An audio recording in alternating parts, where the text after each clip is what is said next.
Bismillahirrahmanirrahim. Assalamualaikum warahmatullahi wabarakatuh. Semoga kita semua ada dalam lindungan Allah Subhanahu wa Ta'ala. Amin ya Allah ya Rabbal Alamin. Baik, pada pertemuan hari ini saya akan menyampaikan materi tentang pengantar mata kuliah ISBD. ISBD atau Ilmu Sosial Budaya Dasar. Nah, ISBD ini merupakan mata kuliah wajib institusi di mana bobotnya sebanyak 2 SKS. Lalu apa yang menjadi dasar hukum di dalam pemberian mata kuliah ISBD di perguruan tinggi? Nah, ini dasar hukumnya saya sebutkan ada 2 ya. Yang pertama adalah Surat Keputusan Mendiknas nomor 232/U/2000 dan nomor 045/U/2002 tentang pedoman penyusunan kurikulum pendidikan tinggi. Nah, di dalam pedoman penyusunan kurikulum pendidikan tinggi itu disebutkan bagaimana menyusun kurikulum yang di dalamnya ada ISBD. Kemudian yang kedua, dasar hukumnya adalah Surat Keputusan Dirjen Dikti nomor 44/Dikti/Kep/2006. Ini tentang rambu-rambu pelaksanaan mata kuliah berkehidupan bermasyarakat di perguruan tinggi. Kalau bicara tentang ilmu pengetahuan sendiri dibagi menjadi 3. Yang pertama adalah ilmu alamiah atau istilah lainnya natural science. Kemudian ilmu sosial atau social science, dan yang ketiga adalah ilmu pengetahuan budaya atau biasa kita menyebutnya the humanities ya. Nah, ilmu alamiah itu seperti apa? Ilmu alamiah adalah ilmu yang mengkaji dan memahami yang ada di alam semesta. Dulu waktu masih SMA mungkin kita pernah dapat pelajaran fisika, kimia, ada juga kedokteran, astronomi, dan biologi. Nah, itu semua masuk ke dalam ilmu alamiah. Nah, untuk mengkaji ilmu alamiah ini dibutuhkan suatu metode ilmiah di mana analisis ruang lingkupnya menggunakan kuantitatif. Artinya harus ada angka tertentu yang bisa menjelaskan gitu. Jadi tidak cukup dengan keterangan tapi harus dapat terukur dalam jumlah angka tertentu. Itu kalau ilmu alamiah. Kemudian yang kedua ada yang namanya ilmu sosial. Dalam ruang lingkup ini menjelaskan hubungan antara manusia. Sifatnya tidak pasti dan selalu berubah mengikuti perkembangan zaman. Ilmu-ilmu yang termasuk ke dalam ilmu sosial ini diantaranya ada ilmu ekonomi, ilmu sosiologi, komunikasi, hukum, sosial. Ya sudah pasti ya, ekonomi zaman sekarang, zaman pandemi seperti apa, pasti ilmunya juga harus update, gitu, harus mengikuti perkembangan yang ada. Begitupun sosiologi, apalagi komunikasi. Sekarang zamannya zaman medsos ya, media sosial ini sangat berpengaruh banget di dalam komunikasi kita. Yang dulu biasanya kita konvensional, artinya harus bertatap muka, harus ketemu, sekarang melalui media sosial bisa terjadi komunikasi. Nah, ilmu-ilmu ini selalu mengalami perkembangan mengikuti perubahan zaman, jadi harus update selalu. Nah, kemudian yang ketiga ada yang disebut dengan pengetahuan budaya. Pengetahuan budaya ini terus terang tidak masuk kepada keduanya, tidak masuk pada ilmu alamiah maupun pada ilmu sosial. Metodenya tidak ada sangkut pautnya dengan metode ilmiah. Lalu untuk mengkajinya, ia menggunakan metode pengungkapan peristiwa dan pernyataan yang bersifat unik kemudian diberi arti. Nah, pernyataan tersebut ditemukan dalam suatu tulisan-tulisan. Jadi biasanya berdasarkan ada fenomena apa gitu ya. Nah, ada peristiwa apa yang terjadi, maka keluar istilah-istilah baru di dalam pengetahuan budaya. ISBD sendiri kan kalau lihat dari kalimatnya ISBD, Ilmu Sosial Budaya Dasar, sebenarnya itu awal muasalnya terbentuk dari 2 mata kuliah, di antara yang satu adalah ISD, Ilmu Sosial Dasar, yang kedua adalah IBD atau Ilmu Budaya Dasar. Nah, ISD atau ilmu sosial dasar, ini objek kajian ISD adalah upaya untuk memberikan pengetahuan dasar dan pengetahuan umum tentang konsep-konsep yang dikembangkan untuk mengkaji gejala-gejala sosial. Jadi yang dikajinya adalah gejala-gejala sosial, sehingga daya tangkap, persepsi, dan penalaran terhadap lingkungan sosial akan meningkat, dan demikian kepekaan sosialnya pun akan bertambah. Lalu gejala sosial itu seperti apa? Gejala sosial adalah perbuatan-perbuatan manusia dalam hubungan kelompoknya, di mana terjalin interaksi sosial, pola-pola perilaku, serta perubahan-perubahan. Ya, itu dia ISD. Lalu tujuan ISD apa?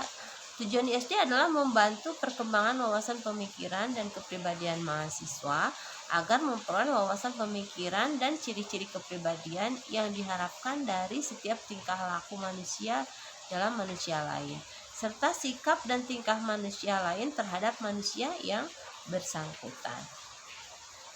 Nah, yang kedua ada IBD. Setelah ISD tadi, sekarang ada IBD. IBD atau ilmu budaya dasar.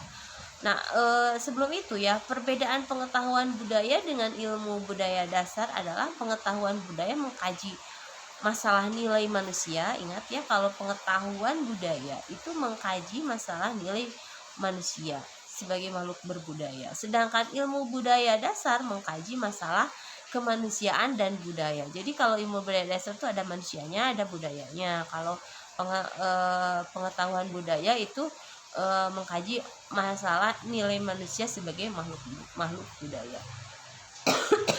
Maaf.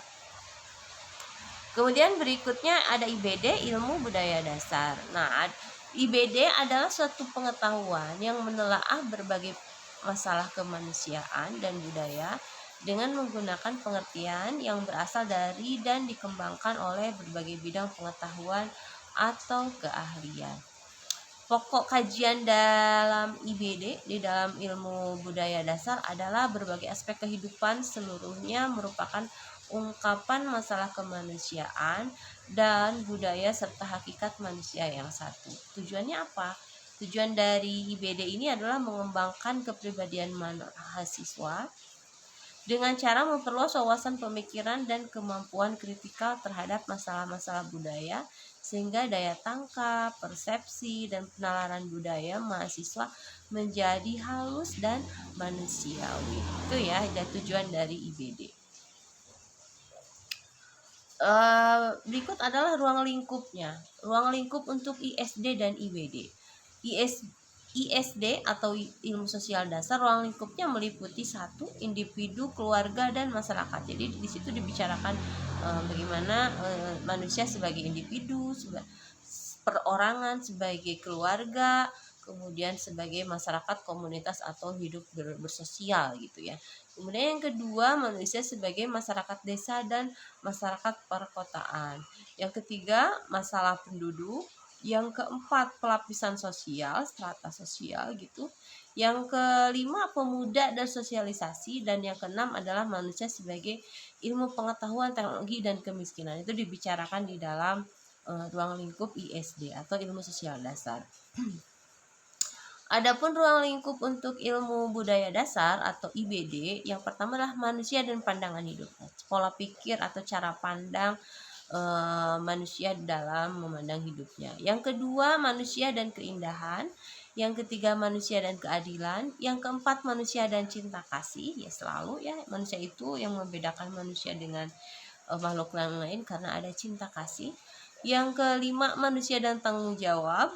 Dan yang keenam, manusia dan kegelisahan. Ya, selalu semua manusia itu punya kegelisahan, bagaimana cara mengungkapnya.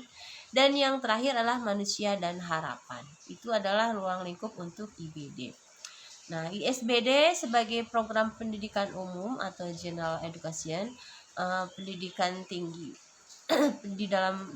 di pendidikan tinggi terdiri atas pendidikan akademik, pendidikan profesional, dan kemampuan profesional. Ada juga istilah namanya kemampuan personal. Kalau personal itu individu sendiri ya, jadi kemampuan kepribadian. Nah, kemampuan akademik, apa itu? Kemampuan akademik adalah kemampuan untuk berkomunikasi secara ilmiah, baik lisan maupun tulisan, menguasai peralatan analitis, berpikir logis, kritis, sistematis, dan analitis. Ya, seperti itulah ya kemampuan akademik. Memiliki kemampuan konsepsional untuk mengidentifikasi dan merumuskan masalah yang dihadapi serta mampu menawarkan alternatif pemecahan. Dari awal harus bisa mengkonsep sesuatu. Jadi di awal itu perencanaan, pengkonsepan itu dimulai. Kemudian nanti di dalam berargumen maupun di dalam membahas itu harus jelas referensinya, harus jelas cara berpikirnya, harus yang logis, tidak ngayal, tidak di luar nalar, kemudian analitisnya jelas juga, secara terukur. Itu biasanya kemampuan akademik seperti itu. Kemudian kemampuan profesional. Nah, ini kemampuan profesional adalah kemampuan di bidang profesi tenaga ahli yang bersangkutan. Jadi ini berhubungan dengan skill atau kemampuan ya. Misalnya dia skillnya di bidang kesehatan, baik itu perawatan atau kebidanan, skillnya di bidang teknis, berarti itu tenaga teknik, baik itu teknik mesin, elektro, pertambangan ataupun lingkungan. Ada juga di bidang kependidikan, baik itu keguruan maksudnya di tingkat SD, tingkat PAUD, kemudian dan sebagainya ya. Itu adalah berhubungan dengan profesional ya, kemampuan atau skill seseorang di dalam kemampuan profesional. Nah, melalui program pendidikan umum atau general education ditanamkan pada mahasiswa sebagai calon tenaga ahli. Nah, pendidikan umum merupakan studi atau bidang kajian yang membekali peserta didik berupa kemampuan dasar tentang pemahaman, penghayatan, dan pengalaman nilai-nilai anggota keluarga, masyarakat, warga negara, dan sebagai bagian dari alam. ISBD mengambil peran sebagai program pendidikan umum yang bersifat mengantarkan mahasiswa memiliki kemampuan personal. Program pendidikan umum diharapkan dapat menjadikan mahasiswa lebih peka dan lebih terbuka disertai rasa tanggung jawab yang lebih kuat tentunya. Nah, berikut ini adalah ISBD sebagai alternatif pemecahan masalah sosial budaya ya. Jadi diharapkan dengan telah mengikuti mata kuliah ISBD ini bisa memiliki suatu kemampuan memecahkan suatu masalah yang berhubungan dengan budaya. ISBD digunakan untuk mencari pemecahan masalah kemasyarakatan melalui pendekatan interdisipliner ya. Interdisipliner berarti bisa meloncat ke tidak linear gitu ke bidang ilmu yang lain, ataupun multidisipliner ilmu-ilmu sosial dan budaya. Nah, pendekatan dalam ilmu sosial lebih bersifat subject oriented ya, jadi lebih fokus ya, yang artinya berdasarkan sudut pandang dari ilmu sosial tersebut. Misalnya, ilmu ekonomi melihat suatu masalah perspektif ekonomi serta pemecahan masalah pun dari sudut pandang ekonomi pula. Jadi fokus ya, kalau masalah ekonomi ya diselesaikan dengan sudut pandang ekonomi. Itu kalau subject oriented begitu. Kalau kesehatan diselesaikan dengan solusi kesehatan pula. Demikian pula pendekatan ISBD dalam ilmu-ilmu alam atau yang bersifat eksakta. Dalam ilmu-ilmu alam mengkaji gejala alamiah juga bersifat subject oriented.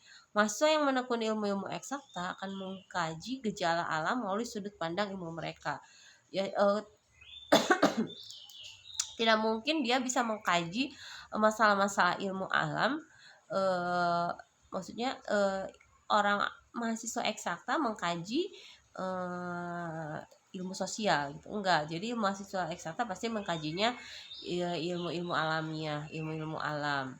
Sebaliknya orang-orang atau mahasiswa sosial tidak akan mengkaji masalah eksakta. Jadi di bagiannya masing-masing ya, di fak-faknya masing-masing.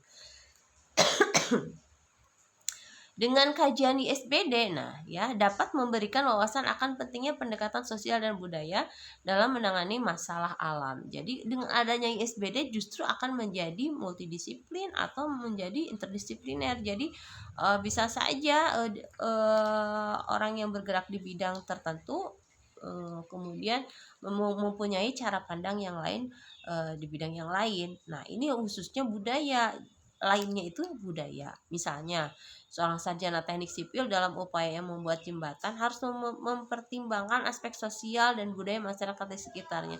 Jadi misalnya anak teknik nih, kalau bikin jembatan itu nggak hanya memikirkan dari sudut pandang misalnya panjangnya berapa, kekuatannya berapa, ini kalau dilewati mobil kekuatannya berapa berapa besar, kemudian bisa terbawa angin atau kena gempa atau getaran berapa, itu nggak cukup hanya itu yang dipikirkan, tapi secara sosial budaya juga pikirkan. Misalnya itu membangun jembatan di daerah mana, mungkin di daerah di Kalimantan, di Sumatera atau di mana, itu disesuaikan dengan bentuk-bentuk bangunan di daerah sana seperti apa, atau misalnya kebiasaan-kebiasaan di daerah yang dibikinkan tempat jembatan tersebut seperti apa. Jadi disesuaikan dengan sosial budaya yang berlaku di sana, baik itu dari bentuk, dari ornamennya, dari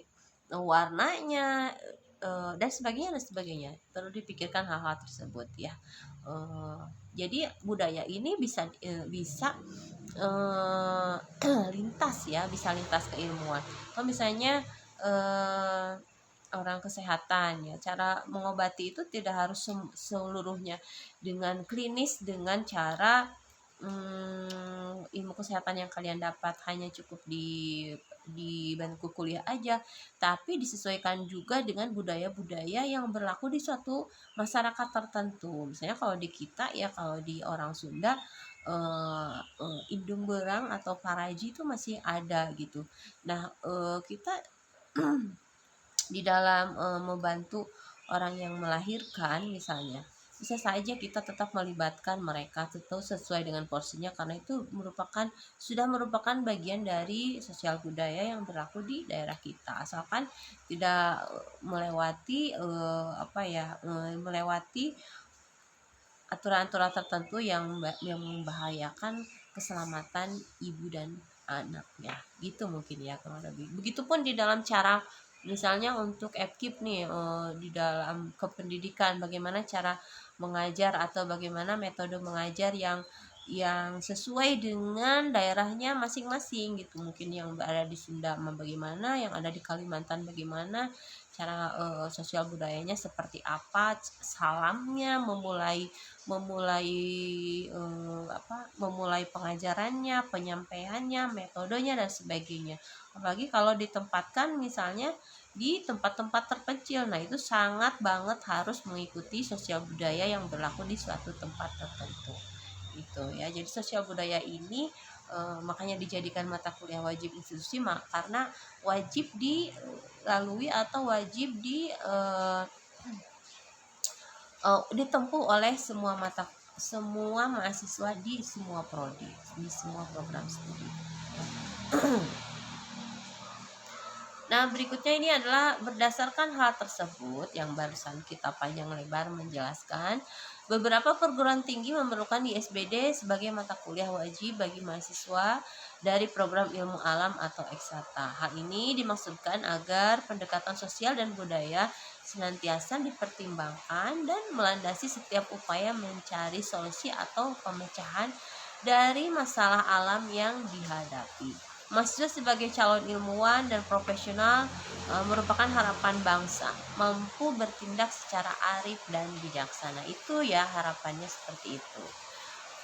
Pentingnya pendekatan interdisipliner di dalam ISBD, yaitu diharapkan agar mahasiswa dapat melihat masalah sosial dan budaya secara lebih luas dan komprehensif, sehingga di kemudian hari dapat berperan serta memecahkan masalah sosial yang ada di masyarakat. Ya, masalah sosial yang ada di masyarakat ini sangat kompleks, banyak macamnya, banyak jenisnya. Ya, kita mencoba melakukan memberikan solusi atas permasalahan yang ada di masyarakat, tentu dengan mengikuti sosial budaya atau kebiasaan-kebiasaan yang terjadi di masyarakat. Itu mungkin materi yang saya sampaikan pada kesempatan saat ini, mudah-mudahan apa yang saya sampaikan sebagai pengantar dari mata kuliah ISBD ini nih bermanfaat untuk semua yang menyimak video ini. Terima kasih atas perhatiannya. Wassalamualaikum warahmatullahi wabarakatuh.